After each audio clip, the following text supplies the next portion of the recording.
So it didn't come with the holes. As you see, I drilled 4 holes. I'm finna mock them up. I don't know if y'all can see it. Yeah, got the line right there. Go like this. You know, mock the holes up. You know what I'm saying?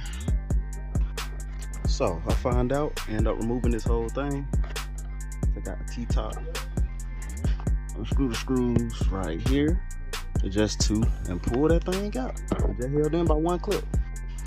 Yes, sir. I already got my wires ran. I'm gonna use the fuses over here. And I still got an extra one wherever I can find it, but I'm gonna plug it into my gauges. You know what I'm saying?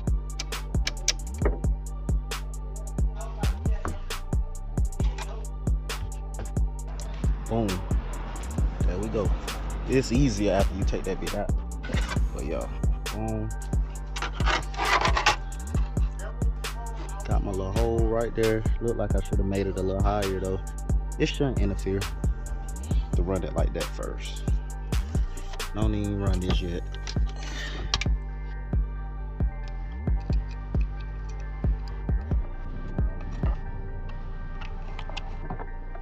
And sure you know, don't get your wires mixed up either. The bad boy mounted.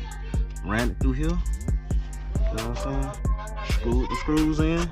Real easy. Now she mounted. Yeah.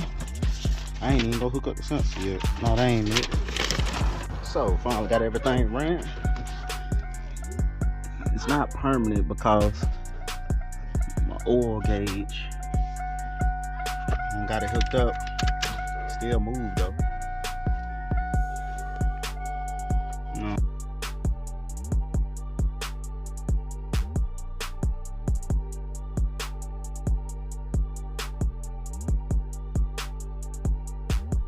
I'm saying, I don't even got the sensor in for that one.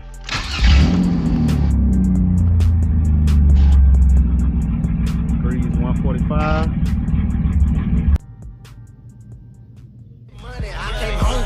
Starving, violent for the come on. Break it off, it's like boom. It's my new